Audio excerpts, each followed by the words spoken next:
Comment faire pour vivre l'excellence? Et j'aime beaucoup ce passage dans la version annotée. Désirez avec ardeur les dons les meilleurs. Je vais vous montrer la voie la plus excellente. Dans la version seconde, vous avez aspiré aux dons les meilleurs. Et je vais encore vous montrer une voie par excellence.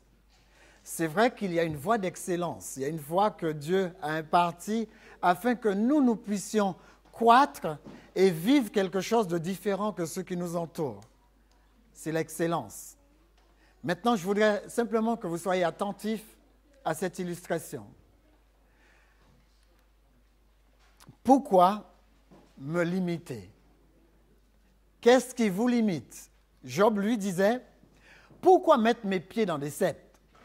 Pourquoi enfermer mes pieds? Pourquoi emprisonner mes pieds? Pourquoi surveiller tous mes mouvements? Pourquoi tracer une limite à mes pas? Job sait au fond de lui-même, selon Jean 8, verset 32, que seule la connaissance nous affranchit. Seule la parole de Dieu nous affranchit. Vous êtes affranchis en Jésus-Christ. Seul Jésus-Christ est capable de vous affranchir. Donc, Job pose néanmoins une question existentielle. Il y a beaucoup de gens qui naissent sur la terre. Ils sont venus dans le plan de Dieu, selon Jérémie 29, verset 11. Ils sont venus ici pour avoir un avenir et de l'espérance. Et ils se retrouvent mourant sans espérance alors qu'ils connaissent la parole de Dieu. Où est-ce qu'on a raté le coche? Où est-ce qu'on a été limité? Qu'est-ce qui nous a limités? On va essayer de le découvrir. Où se trouvent des limites?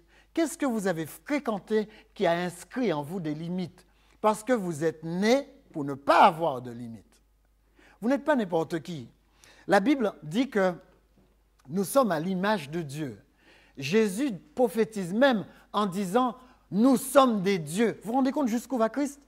Christ arrive à nous dire que nous appartenons à la famille de Dieu. Nous sommes des dieux. Et c'est étonnant d'entendre ça de la bouche de Jésus lui-même. Les amis, soyez dignes de ce que vous êtes. J'aime bien comment il dit en Jean 1, verset 12. Il dit, les amis, vous êtes enfants de Dieu. Vous n'êtes pas n'importe qui. Vous savez, la vision que vous avez sur vous finit par vous faire devenir ce que vous voyez. Mais souvent, d'où vient la vision que vous aviez sur vous? La vision que vous avez sur vous vient de ceux qui vous ont éduqués. Que ce soit vos éducateurs directs ou indirects, que ce soit vos frères, vos sœurs, vos parents, vos professeurs, les gens qui vous ont donné une image de vous, c'est eux qui sont responsables des limites que vous vous êtes imposées. Nous allons apprendre à nous voir comme Dieu nous voit. Et nous allons apprendre à nous approcher de ce que Dieu veut, aller le plus près possible. Pensez à des mots qu'on vous a dit qui vous ont inculqué des valeurs. Quelles sont les valeurs que vous avez? Est-ce que ce sont vos vraies valeurs? Posez-vous les questions. Est-ce que les valeurs qui impartissent ma vie aujourd'hui sont les valeurs que j'ai choisies? Souvent, la société ou notre environnement nous ont donné des valeurs. Et ces valeurs ont conditionné ce que nous sommes aujourd'hui. Il est temps de vous libérer de tout ça. Il est temps de sortir de cet exercice de style. Sachez être réellement ce que vous êtes et recherchez réellement qui vous devez être. D'accord? On va rentrer maintenant dans les textes bibliques. Vous êtes un enfant de Dieu. Vous êtes un enfant du lion de Juda. Vous n'êtes pas n'importe qui. Votre père est assis sur le trône. Votre ami héritier, votre co-héritier qui est Jésus-Christ, est assis lui aussi sur le trône. Vous êtes co-héritier du Christ, Colossiens 3, verset 20. Les amis, c'est plus que des Lamborghini. Amen. Éternel notre Seigneur, Somme 8, verset 2. Que ton nom est magnifique, regardez. Que ton nom est excellent. Que ton nom est fameux. Que ton nom est glorieux, majesté, noble, méritoire.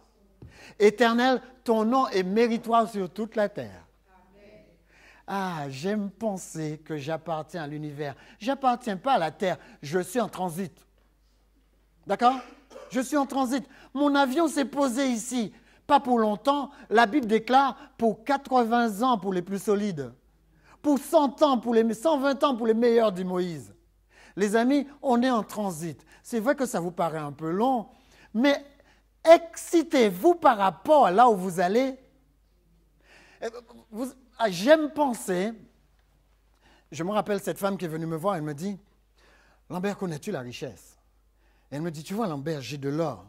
Cet or, j'ai même rêvé que le ciel était pavé de cet or. Et elle me montre l'or qu'elle avait.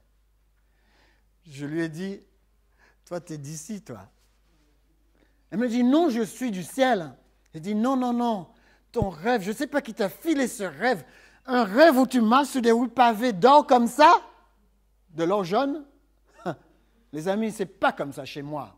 La Bible déclare que l'or sur lequel je vais marcher est Amen. Comme du cristal. Je ne sais pas qui lui a envoyé son rêve, mais son rêve ne vient pas de chez nous. Les amis, la Bible nous annonce que le Dieu que nous servons est réellement le Seigneur. Et le défi qui nous concerne, c'est de l'exalter. Vous savez ce que ça signifie, exalter? Exalter, ça veut dire s'élever au-dessus d'eux. D'accord? Nous nous élevons au-dessus de toute médiocrité. Vous savez, la plus grande des médiocrités qui existent, c'est le manque de diligence. Le manque de diligence. En français courant, des feignants. Voilà. La Bible déclare que excusez-moi, c'est biblique. Lisez ça dans Salomon. Salomon dit, espèce de paresseux, va voir la fourmi. Il y a plein de chrétiens qui croient qu'ils vont rester à genoux et ils vont obtenir la terre entière. Il y en a même qui prient. Vous savez comment ils prient? Ils prennent Somme 2, verset 4, ils mettent là, et ils mettent devant leurs yeux comme ça. Et ils disent, le Seigneur va nous donner toutes les nations. C'est 2,4 ou 2? Attendez. Ils prennent Somme. Voilà un texte qu'ils prennent. Parce qu'ils sont passés à Mission 7. Ils ont entendu qu'il suffit de prendre un texte biblique, de prier pour le texte biblique et le texte biblique va s'installer dans notre vie. Mais ils ont cru que... Voilà, c'est le verset 8. Ils prennent le verset 8 et ils le mettent devant le Seigneur et ils disent, ils lèvent les mains, ils lèvent des mains pures bien sûr, et ils disent, le Seigneur, tu as dit, demande-moi et je te donnerai les nations pour héritage, les extrémités de la terre pour possession. Franchement, quand vous priez un texte biblique comme ça, vous êtes un feignant? Comment est-ce que si Dieu vous donne les nations, vous allez les gérer? C'est la raison pour laquelle, dans le même livre des Proverbes, du moins dans le livre des Proverbes juste après, Salomon intime à que tous les paresseux aillent regarder les fourmis et qu'ils prennent des leçons parce que la fourmi travaille sans cesse et elle arrive. D'accord? Donc, c'est à nous maintenant de nous dire, il y a des conditions à la bénédiction de Dieu. L'une des conditions les plus fondamentales, c'est que vous ne pouvez pas avoir le salut sans travailler à votre salut. De même, vous ne pouvez pas accéder à tout ce que Dieu vous a promis dans son excellence sans mettre en œuvre ce qu'il faut pour l'atteindre. D'accord? Prier, c'est une clé, mais prier, ce n'est pas toutes les clés. Maintenant, avançons vers l'excellence. Nous devons adopter l'excellence comme style de vie. Vous devez exceller dans votre manière de vous coiffer afin que vous soyez toujours belle, toujours beau. D'accord? Exceller dans votre manière de vous raser. Il y a certaines personnes qui gâchent leur vie de famille uniquement parce qu'ils ne se rasent plus. Comment vous voulez vous approcher de celle que Dieu a mis dans vos bras en tout déguenillé et croire que quelque chose va se déclencher? Bon, je passe. Mais excellence, c'est le mot hyperbole. Ça veut dire jeter au-delà. D'accord? Ça intime la supériorité, la prééminence. Vous savez, où est-ce que Dieu a dit, où est-ce que Dieu a parlé encore de ça? Donnez-moi un texte. La supériorité, la prééminence. Où est-ce qu'il a parlé de ça encore? Vous serez la tête et non la queue. Deutéronome 28, verset 13. D'accord? Donc c'est vrai que l'Éternel ne sort jamais de la voie qu'il a tracée. D'accord? Il vous donne un mot pour la chose, il vous donne un autre mot pour confirmer la chose, mais ce que l'Éternel veut, c'est que vous sachiez une chose. Vous êtes appelé à l'excellence. C'est-à-dire, vous êtes appelé à vivre au-delà de toute mesure. Ne vivez pas votre vie au rabais. D'accord? Moi, j'ai une dame qui est venue me voir une fois, elle me disait, Lambert, tu sais, j'ai un petit appartement, gloire à Dieu, ça me suffit.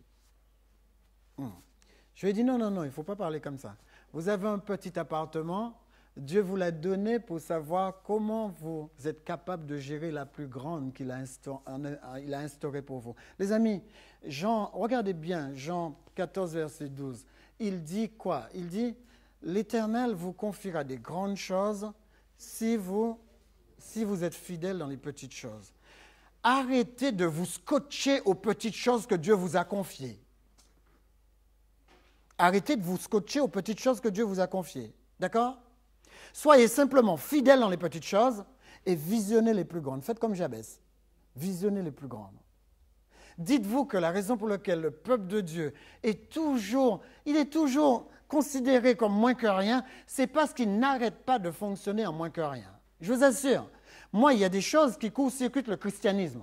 L'une des premières choses qui court-circuite le christianisme, c'est le manque de lucidité dans la compréhension d'un mot, mérite.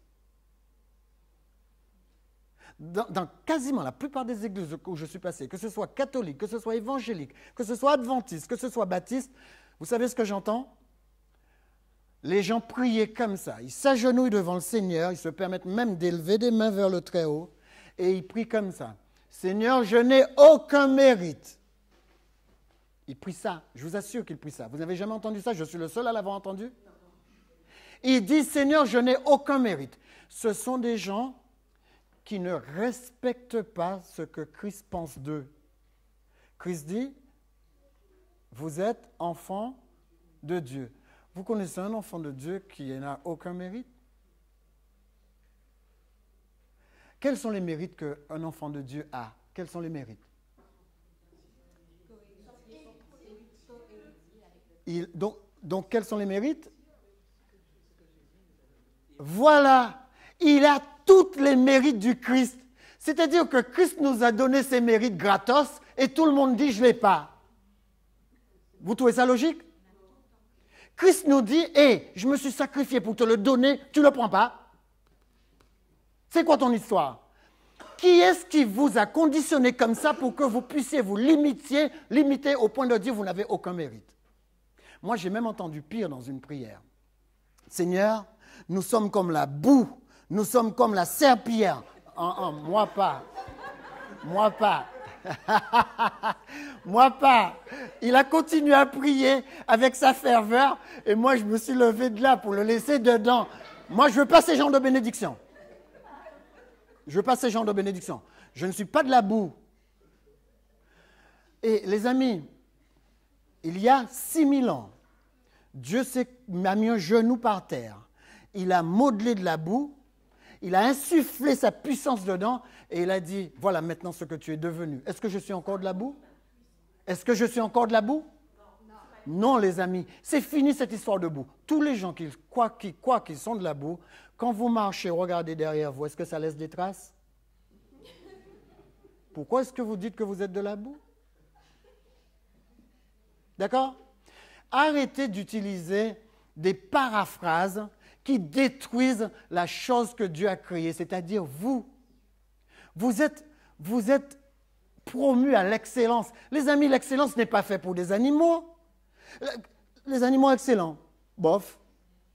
Vous prenez un chien, vous lui donnez à manger, vous mettez de la viande d'un côté, vous mettez du riz d'un côté, ils mangent tout ensemble. Il n'a même pas la conscience qu'il y a quelque chose qui est plus important que l'autre. Il n'y a que vous qui avez cette conscience. C'est la raison pour laquelle vous êtes différents. Les amis, vous êtes incomparables. Excellence, ça signifie être incomparable. On ne peut pas se comparer à vous. Vous n'êtes pas une photocopie. Vous êtes une personne spéciale. Quand vous quitterez cette planète, il n'y aura plus jamais vous. Ce sera une perte pour la planète. D'accord? Les amis, vous ne serez plus jamais là.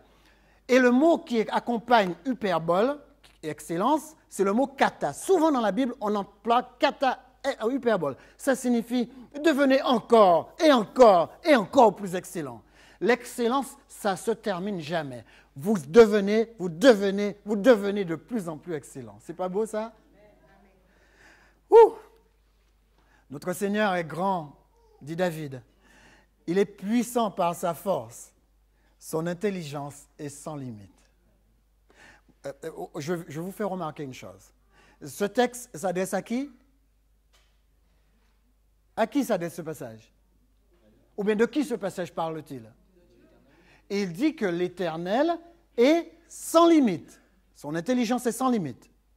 Je vais vous montrer les autres passages et vous allez comprendre la proximité que nous avons avec Dieu.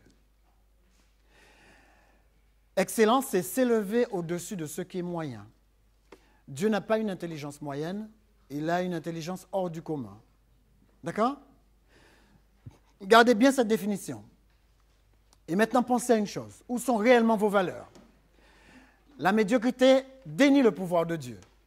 Quand vous ne vous donnez pas de valeur, quand vous vous dévalorisez, vous déniez le pouvoir de Dieu.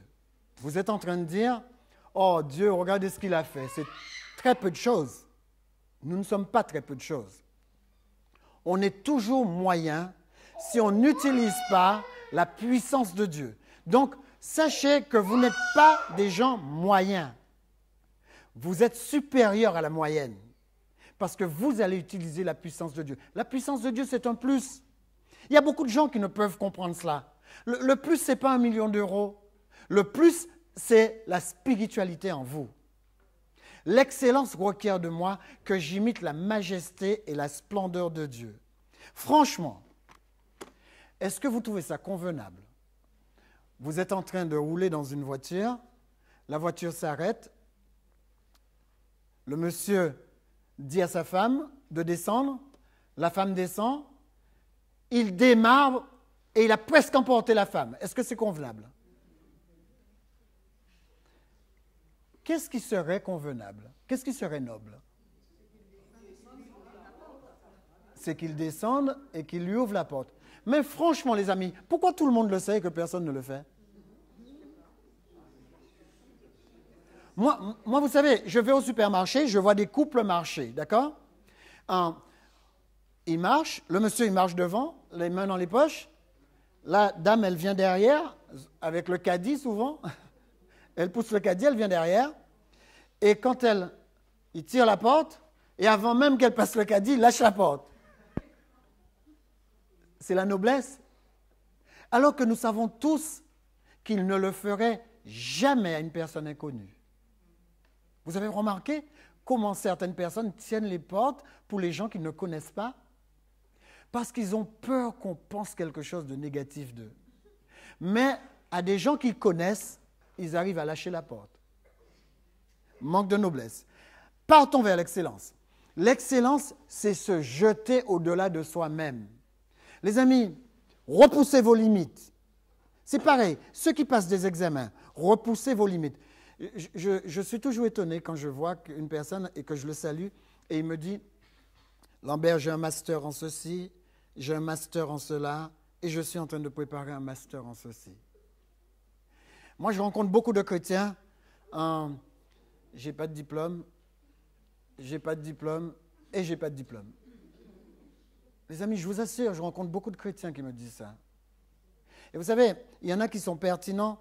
Ils me disent, j'ai pas de diplôme, mais est-ce que vous pourrez prier pour moi pour que l'Éternel me trouve un travail? Alors qu'ils savent qu'on est en France et que pour travailler, il faut des diplômes. C'est-à-dire que c'est paradoxal. C'est-à-dire que Dieu nous dit de nous soumettre aux autorités. Si nous sommes soumis aux autorités, est-ce que l'école c'est une autorité?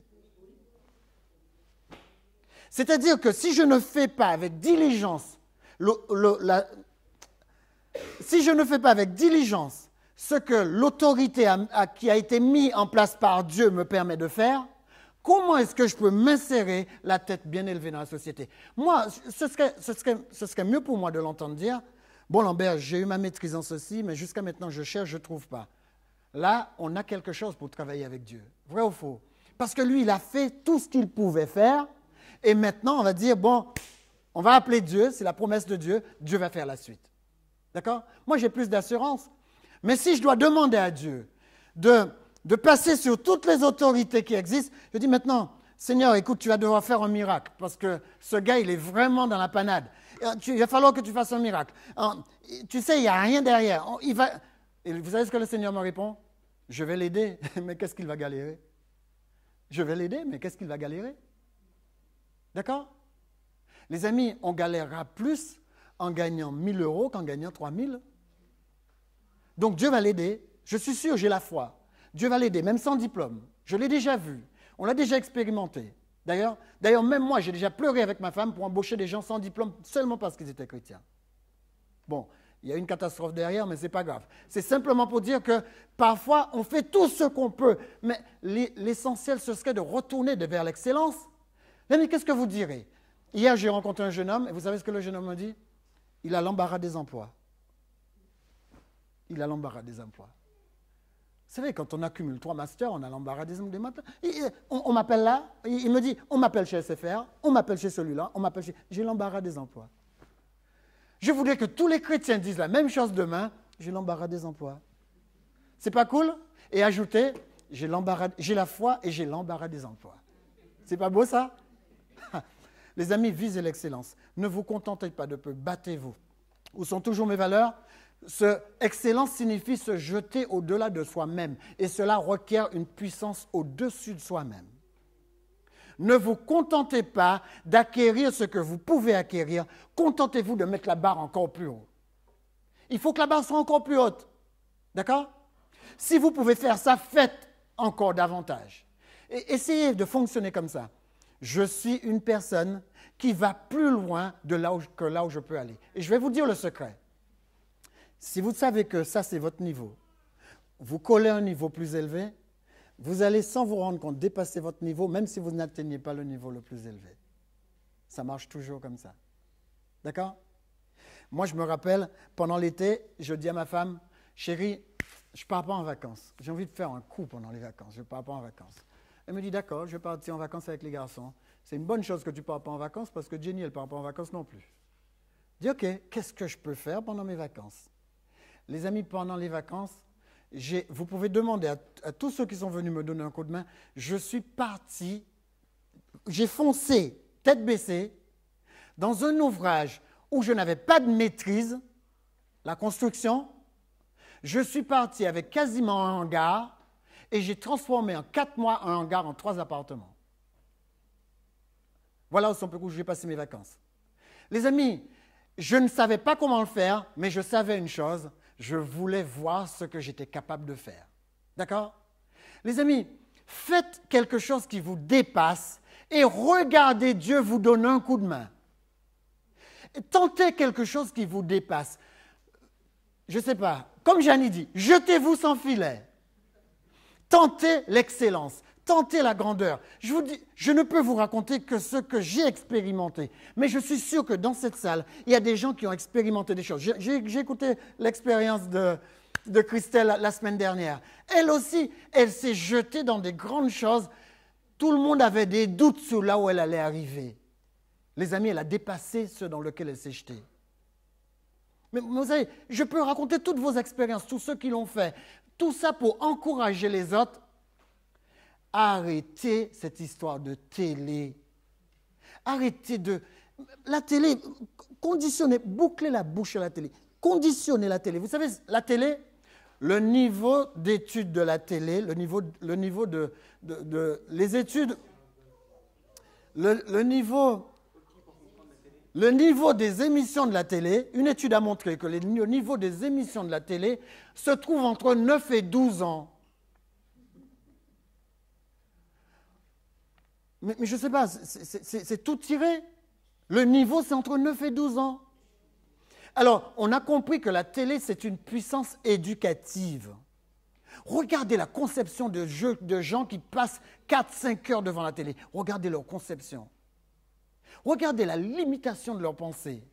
Vous savez quoi? Ils croient que les infos de la télé sont des vraies infos. Ils le croient. D'ailleurs, il y a des publicistes. Vous savez ce qu'ils marquent sur certains produits maintenant? Pour ces gens-là, ils marquent « vu à la télé ». C'est leur référence, vu à la télé. L'autre, dès qu'il voit ça sur le paquet, « ah, voilà mes affaires », il met dans ça. C'est comme ça qu'ils achètent, vu à la télé. Bon, allons un peu plus loin. La différence entre être un membre d'église et être un disciple se trouve dans la poursuite de l'excellence. Vous voyez tout de suite la différence nette entre une personne qui a une mentalité de membre et une personne qui a une mentalité de disciple. La différence se voit dans sa poursuite de l'excellence. C'est presque magique. Alors, vivant les ordres de Dieu aussi, c'est une question d'excellence. Le disciple vit selon les commandements de Dieu. Les commandements de Dieu, rappelez-vous, Jean 14, verset 15, Dieu dit, si vous m'aimez, gardez mes commandements. La seule preuve qu'on a sur la planète, que quelqu'un aime Dieu, c'est quoi? C'est l'observation de ses commandements. D'accord? Il n'y a aucune autre preuve. Vous pouvez faire ce que vous voulez. Vous pouvez glorifier l'Éternel. Vous pouvez mettre de la musique dans votre Clio. Vous pouvez faire ce que vous voulez. Ce n'est pas comme ça qu'on sait que vous avez de l'amour pour Dieu. La raison pour laquelle on sait que vous avez de l'amour pour Dieu, c'est parce que vous mettez ces commandements en pratique. Je vais revenir sur cette histoire d'être prêt, vous allez voir. Si vous mettez les commandements de Dieu en pratique, vous serez toujours prêt. D'ailleurs, le texte dit, prépare-toi à la rencontre de ton Dieu. Si tu mets les commandements de Dieu en pratique, tu es toujours prêt. Tu es prêt pour intervenir pour ceux qui sont malades. Tu es prêt pour intervenir à n'importe quel moment. Il n'y a pas de moment extraordinaire pour le chrétien. Le chrétien est toujours prêt quand il vit les commandements de Dieu. Regardez les gens qui vous disent « je dois me préparer ». Qu'est-ce qu'ils ont dans la tête? L'angoisse d'avoir transgressé la loi de Dieu, c'est ça qui leur fait dire qu'ils ne sont pas prêts. C'est une angoisse continuelle. Je vais vous expliquer comment vous débarrasser de ça. Entrez chez vous, prenez Romains 6, verset 14. D'accord? Mettez ce texte devant vos yeux, vous ouvrez la Bible. C'est comme ça que je fais. Je rentre dans ma chambre, quand j'ai besoin d'ingérer un texte, j'ouvre le texte sur le lit et je commence à répéter le texte jusqu'à ce que mon cœur soit convaincu. Proverbe 3, verset 3. Et quand mon cœur est convaincu que ce texte, c'est la puissance de Dieu inscrite en moi, à ce moment-là, je ferme les yeux, je lève les yeux et je répète le texte. Le péché n'a aucun pouvoir sur moi. Vous l'avez ingéré. Maintenant, vous vous levez, vous êtes une autre personne. Et le péché n'a plus aucun pouvoir sur vous. Et quel que soit l'endroit où vous arrivez et qu'on vous soumet au péché, vous savez dire non. Allez dans le texte biblique, lisez la promesse de Dieu et acquérez la puissance de ce verset, Romains 6, 14. Le péché n'a aucun pouvoir sur vous. Et arrêtez de vous dire, je pêche, je suis vautré dans le péché, je suis la boue. C'est faux, c'est pas vrai. Réfléchissez bien. Franchement, dans une semaine, vous péchez combien de temps? La plupart des gens ne pêchent pas dans la semaine. Arrêtez cette histoire où vous êtes programmé au style que vous ne pouvez jamais passer une semaine sans pécher. Moi, ça fait des mois que je ne pêche pas.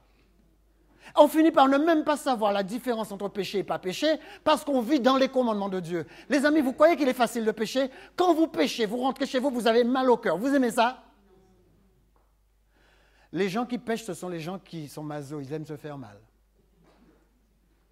Une personne qui pêche, c'est une personne maso.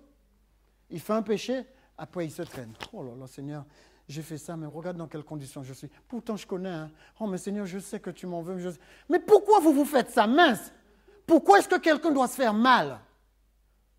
Moi, j'aime me faire du bien. Moi, je me réveille, c'est classe. Bonjour Seigneur, comment tu vas? Comment tu as passé ta nuit? Ça, c'est classe. Je me réveille, je rentre dans la sphère de Dieu. Je suis protégé pour la journée, je suis protégé pour des mois, je suis protégé pour des années. Les gens nous ont inculqué une programmation. Tu ne peux pas vivre sans péché. C'est une blague. Le péché n'a aucun pouvoir. Si vous savez qui a le pouvoir? Qui a le pouvoir? Luc 10, verset 19. Qui a le pouvoir? Ah non, mais vous dites ça encore. Mais si Dieu a le pouvoir, qu'est-ce que vous faites sur terre alors? Luc 10, verset 19. C'est Jésus qui parle. Je vous ai donné le pouvoir. Quand Jésus a donné quelque chose, vous l'avez ou vous ne l'avez pas? Vous voyez, c'est encore une programmation ça, que c'est Dieu qui a le pouvoir. Dieu vous l'a donné. En créole, il parle. Dieu nous l'a donné. Quand Dieu nous a donné le pouvoir, qui a le pouvoir maintenant? Amen. Vous avez le pouvoir sur toutes les maladies. C'est pas ce que dit Jésus? Vous avez le pouvoir sur toutes les ruses du diable. Les ruses du diable, ce n'est pas pour vous entraîner à pécher. Quelqu'un qui pêche, c'est quelqu'un qui ne connaît pas le pouvoir qui lui est imparti. D'accord? Il ne connaît pas. Moi, j'ai admiré ça quand la semaine dernière, mon fils est venu me voir, il me dit, j'étais voir la maîtresse parce que la maîtresse m'a dit que... j'étais voir un professeur parce qu'ils nous ont dit qu'on a un problème le samedi. Le samedi, il va falloir que tu viennes, je ne sais plus quel samedi, pour pouvoir faire un test oral ou quelque chose comme ça. Et mon fils qui va voir la responsable pour lui dire « Non, non, je ne peux pas venir le samedi parce que nous avons telle et telle chose. » C'est mon fils qui va le voir, va la voir te dire ça. Alors, elle m'appelle pour que je fasse une autorisation. Et au moment où je vais faire l'autorisation, je dis « Qu'est-ce que tu lui as dit ?» Je lui ai dit que le samedi, je ne peux pas venir, donc je ne peux pas passer ce test oral. J'ai dit aussi simplement que ça. Il me dit oui, aussi simplement que ça. Alors, j'ai regardé mon fils s'en aller, j'ai dit, oh, wow, mais c'est super, c'est super. Et il est revenu, il m'a dit, mais il s'est retourné, il m'a dit en partant, mais papa, tu sais, je n'ai même pas posé la question. Il me dit, dès qu'il y a une histoire de samedi, qu'elle le veuille ou pas, je ne serai jamais là. Les amis, une personne, moi je vois des adultes qui viennent me voir, ils sont comme ça. Mon patron m'a dit de venir travailler samedi. Mon patron m'a dit je vais perdre mon emploi, oh je vais perdre mon emploi. Mais c'est leur foi. Matthieu 9, verset 20, il sera fait selon ta foi, perds ton emploi. Il sera fait selon ta foi. Comme ça que ça marche. Les amis, vous ne savez pas vous dresser pour ce que vous voulez. Vous êtes venus sur terre pour qu'un employeur vous dise ce que vous avez à faire. J'ai jamais eu de problème le samedi. Pourtant, j'ai travaillé dans des administrations avant d'être pasteur. J'ai travaillé pendant toute ma scolarité dans des entreprises par intérim. Jamais eu un problème avec le samedi. C'est-à-dire que samedi, il faisait que ne pas me voir. J'ai jamais eu de problème avec le samedi. Alors, quand j'arrivais le lundi, ils me disent « Ah, mais vous n'êtes pas venu samedi ?» J'ai dit « Moi, dans les commandements de Dieu, il y a quelque chose qui s'appelle le Shabbat. Ça commence vendredi soir. Ah, vous aussi, vous êtes du Shabbat. Ok, vous êtes du Shabbat. Mais qu'est-ce qu'il peut faire? Venez me chercher chez moi? Comment est-ce qu'il fait ça? On est en démocratie, comment est-ce qu'il fait ça? Non, les amis, c'est à nous de nous battre pour ce que nous voulons et à savoir où nous nous donnons debout. Je vois, Somme 119, verset 96, je vois des bornes à tout ce qui est parfait, mais les commandements de Dieu n'ont aucune limite. Les amis, disons-le comme les anglophones. No limit for me. No limit for me. Ah, c'était quel somme? C'était Somme 119, verset 36, je crois, non? 119, verset 96. Qui me fait revenir en arrière? Alors, no limit for me. Pas de limite pour moi, d'accord? Et regardez bien, notez bien ces passages, je vais vous les donner. On y va? Qu'est-ce qui a une limite dans la Bible? Alors, premier élément. La mer a une limite. Jérémie 5, verset 22, il dit « L'Éternel a imposé une limite à la mer pour qu'elle ne dépasse pas ses bornes. » Donc, qu'est-ce qui est borné? C'est la mer. Allez, deuxièmement. Qu'est-ce qui est borné encore? La terre. La terre ne peut pas quitter la latitude sur laquelle Dieu l'a placée. Elle est là pour être azimutée exactement là où Dieu veut. Elle ne peut pas quitter ses bornes. La terre est bornée. Qu'est-ce qui est limité encore?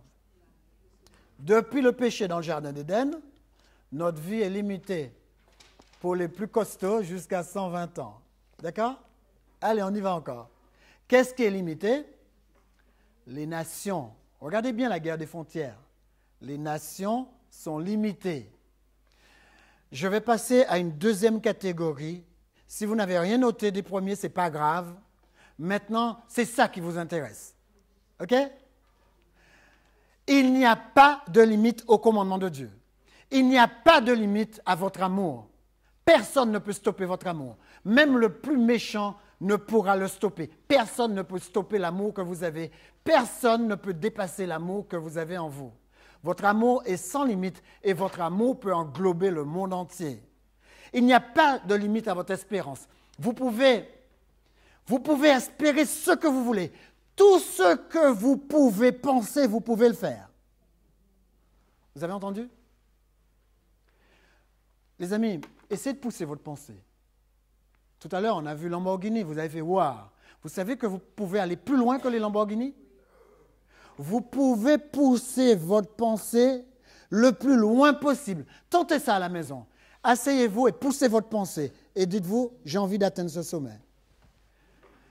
Hier, j'étais en train de regarder un jeune homme qui a voulu skier, il a voulu faire du snowboard. Vous pouvez taper sur YouTube, snowboard extrême, et vous verrez. Il a voulu faire du snowboard, mais le plus haut du monde. Alors, ils sont partis dans l'Himalaya et ils ont pris l'un des pics les plus élevés. On l'a déposé en hélicoptère. Et quand on l'a déposé, vous verrez ça sur YouTube tout à l'heure, quand on l'a déposé, c'est à pic comme ça.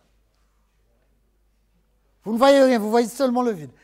Il a été déposé avec son surf, il a commencé à mettre ses lunettes, et puis nous on attendait, on a dit est-ce qu'il va y aller? Est-ce qu'il va y aller? Et puis franchement, il a été. Et il a commencé à descendre la pente, mais vraiment en oblique. Mais vous savez, quand vous descendez une pente comme ça, vous ne pouvez plus faire marche arrière. Terminé. Vous ne pouvez plus faire marche arrière. Et vous ne pourrez pas ralentir comme vous voulez non plus. Il y a des endroits où vous tombez dans le vide, parce que c'est escarpé, et puis il y a des moments où il y a carrément un creux. Alors, il est obligé de sauter avec sa planche le creux pour aller essayer d'atterrir un peu plus loin sur la neige.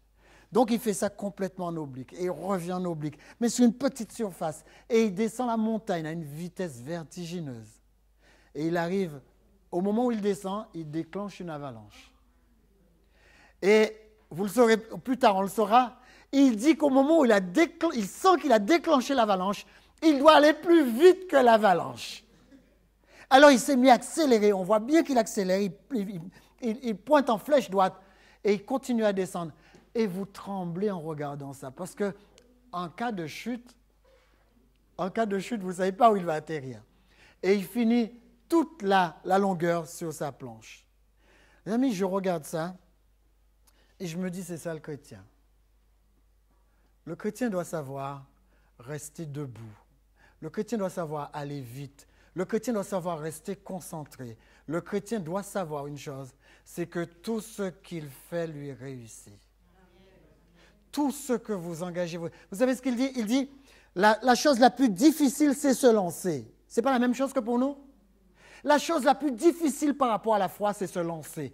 Mais une fois que vous êtes lancé, comment vous faites demi-tour? D'accord? Les amis, jetez-vous à l'eau avec Dieu. Et regardez encore. Il n'y a pas de limite à la foi. Il n'y a aucune limite à la foi. Pas de limite à l'amour, pas de limite à l'espérance, pas de limite à la foi, pas de limite au commandement de Dieu. Ouh! Si vous avez de la foi, pas de limite. Tout est possible. Marc 9, 27. Tout est possible à celui qui croit. Pas de limite. L'excellence se trouve aussi dans l'exaltation. Vous voulez chanter le Seigneur? Vous avez vu comment on chante bien Mission 7? Vous voulez chanter le Seigneur? Chantez-le en l'exaltant. Ça veut dire quoi? Regardez le mot. Dieu veut notre excellence dans son adoration. Un Dieu majestueux nécessite une adoration d'excellence. Nous devons aller au-delà de ce que nous faisons d'habitude. Exalter signifie être sur un plan plus élevé. Quand vous exaltez l'Éternel, dites-vous ça. Je suis en train d'ouvrir ma bouche pour chanter parce que je viens de monter sur un plan plus élevé. Ne chantez pas les cantiques de l'Éternel dans n'importe quelle position. Vous savez, il y a des gens qui sont comme ça. Non. C'est pourquoi Virginie vous fait, levez-vous là, levez-vous. Vous prenez n'importe quelle position? Non. On va prendre les positions qu'il faut pour exalter l'Éternel. D'accord? Mettez-vous sur un plan plus élevé. Bougez dans une direction qui va plus haut. D'accord? Pas de chrétien descendant, ça n'existe pas. Ne plus chanter sans louange et adoration, ne plus supplier sans joie et reconnaissance, rechercher sans cesse la présence de Dieu, ne plus prêcher sans puissance, ne plus communier sans force. Voilà ce que c'est que l'excellence. Quand vous voyez des gens avec les prières monotones, il faut bouger de là. Ça ne vous concerne pas. Laissez ça pour les gens qui sont concernés par ça. Quand vous priez, restez concentrés, restez dans votre adoration. Vous savez ces gens de prière déconcentrés là, où il y a des gens qui prient, et au moment où vous ne les entendez plus parce qu'ils se sont endormis. Ça, ce n'est pas la classe. Les amis, quand vous priez, je vais même vous dire mieux. Il y a une personne qui a dit, quand vous parlez de Dieu, avant de parler de Dieu, souriez. Dressez-vous, mettez votre plus beau visage. Quand vous parlez du diable, votre visage ordinaire suffira. Mais quand vous parlez de Dieu, mettez votre visage extraordinaire. Vous n'avez jamais remarqué ça? Commencez à être comme une fleur, bourgeonnez, soyez extraordinaire quand vous parlez de Dieu. Vous ne pouvez pas prononcer le nom de Dieu en étant dans n'importe quelle condition. Il y a des gens, ils n'arrêtent pas de prononcer le nom de Dieu, et vous savez ce que vous entendez? Hélas, hélas. Ce sont les pleureurs de l'Éternel. Vous savez qu'il y a des gens qui sont persuadés qu'en étant comme ça, ils vont faire bouger Dieu. Vous savez ce que la Bible dit? Qu'est-ce qui fait bouger Dieu? Est-ce que pleurer dans sa prière, ça fait bouger Dieu? David a essayé ça. David a dit, moi je veux pleurer un bon coup et Dieu il va revenir sur sa décision de tuer l'enfant que j'avais. Dieu a fait ça? Dieu a quand même pris l'enfant. Il a dit, non David, je reste sur ma parole. Il a pleuré toute la nuit. Dieu n'a pas fait ça. Voilà, il a même jeûné une semaine. Les amis, dans la Bible, on a un seul exemple où une personne s'est mise à pleurer parce qu'il avait peur de mourir. Ézéchias, et Dieu a prolongé sa vie. Ésaïe 30. Vous n'avez aucun autre exemple où des pleureurs ont fait bouger Dieu. C'est parce que Dieu n'a pas bougé parce qu'Ézéchias pleurait, Dieu a bougé parce que Ézéchias a commencé à lui nommer toutes ses promesses. Seigneur, j'étais fidèle dans ça. Seigneur, j'étais fidèle. Voilà ce qu'il a commencé à faire. Mais ce n'est pas les pleurs qui ont fait bouger Dieu. Vous voulez un exemple où les pleurs n'ont pas fait bouger Dieu? Pourquoi est-ce que... Vous vous rappelez la mort de Lazare? La mort de Lazare? Jean 11, verset 35, il est dit Jésus pleura. Pourquoi Jésus a pleuré? Jésus a pleuré parce que Marthe, Marie et les autres étaient tristes. Est-ce que Jésus a pleuré parce que Lazare était mort? Vous voyez? Les amis, mettez ça dans votre tête. Les pleurs ne font pas bouger Dieu. Vous savez ce qui fait bouger Dieu? L'obéissance à sa parole. Voilà, c'est ce qui fait bouger Dieu. Vous pouvez pleurer comme vous voulez. Si vous ne mettez pas en application la parole de Dieu dans votre vie, Dieu ne bougera pas. Vous pouvez lire ça dans Proverbe 26, verset 2. La malédiction sans cause et sans effet. Les amis, s'il n'y a pas une bénédiction, vous n'aurez pas la cause de l'effet de la bénédiction. D'accord? Il faut une cause à la bénédiction. Et ça, c'est l'observance de la parole de Dieu. Vous pouvez lire ça aussi dans Deutéronome 28, verset 1. D'accord? Allez, on accélère. Tout ce que vous faites, allez à l'excellence. Et je vais vous dire là où j'aime quand ma femme va à l'excellence. C'est quand elle prépare les repas. Elle prépare les repas vite et bien. Vous savez, à la maison, on dit, c'est la maison où le fast-food est le mieux. Les amis, choyez les gens qui sont autour de vous en employant l'excellence. L'excellence dans tout ce que vous faites. Excellence aussi dans l'éducation. Étudie, le mot c'est spoudazo, qui signifie sois diligent, efforce-toi, exerce-toi. C'est ce que je disais tout à l'heure. Vous devrez sans cesse être diligent. Vous devrez sans cesse vous exercer. C'est comme ça que vous allez réussir. Il dit, donc, étudie, ou exerce-toi, sois diligent pour te présenter plaisant à Dieu. Bon, quand vous vous réveillez le matin, faites plaisir à Dieu en étudiant sa parole. Mais habillez-vous chic, ça fait plaisir à Dieu. Soyez cool, ça fait plaisir à Dieu. Soyez beau, soyez belle, ça fait plaisir à Dieu. Les amis, mais ce qui est agréable à Dieu, selon le texte qu'on a vu tout à l'heure, Hébreux 11, verset 6, c'est quoi? C'est que vous ayez la foi et les œuvres de la foi. D'accord? Alors, est-ce que je fais tout ce que je peux en étudiant? C'est en étudiant que je suis approuvé de Dieu, que je suis acceptable et que je plais davantage à Dieu. Étudiez sa parole parce que c'est sa parole qui va générer en vous la foi. Et grandissez avec sa parole. Il vous faut aussi de l'excellence car c'est la voie du résultat. Étudiez avec assiduité pour atteindre un changement expérimental. Engagez-vous à mettre en application ce que vous découvrez chaque jour afin de pouvoir bénéficier des promesses de la parole de Dieu. Vous avez aussi de l'excellence dans le partage de l'Évangile. On a parlé du témoignage ce matin. Allez par toutes les nations, prêchez la bonne nouvelle. Mais prêcher, ça ne signifie pas seulement parler. On peut prêcher par son attitude. Faites des disciples. Et la suite logique de cette adoration, c'est ce que nous nous efforçons de faire. Et faites tout pour atteindre l'autre et le bénir. D'accord? En instruisant l'autre, vous l'atteignez et vous le bénissez. Excellence aussi dans l'édification et l'encouragement. Dites la vérité, dit Paul. Dire la vérité avec amour pour que nous croissions dans tous les domaines en celui qui est le chef Christ. Regardez ce qui est écrit. Un chrétien n'est pas un chrétien déséquilibré. Un chrétien a le droit et le devoir de croître dans tous les domaines de sa vie. Regardez le passage. Croissez et prospérez dans tous les domaines de votre vie.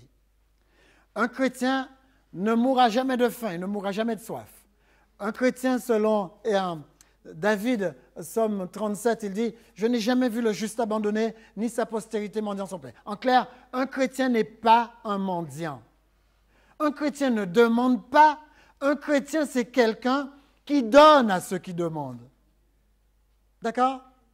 Vous lirez ça aussi dans la bénédiction. Il dit, tu n'emprunteras jamais, tu prêteras toujours. Vous lirez ça dans Deutéronome chapitre 28. Je ne sais pas si c'est le verset 6 ou le verset 11. Il dit un chrétien, c'est pas celui qui emprunte, c'est celui qui donne. D'accord? OK. Alors, un chrétien, c'est dans tous les domaines. Vous serez rassasié de tout si vous êtes prêt à marcher comme Dieu vous le demande. Un chrétien sait aussi complimenter, encourager. Il sait construire les personnes qui sont autour de lui. Si vous ne pouvez pas dire quelque chose de bon, évitez de dire quoi que ce soit. C'est ça, un chrétien.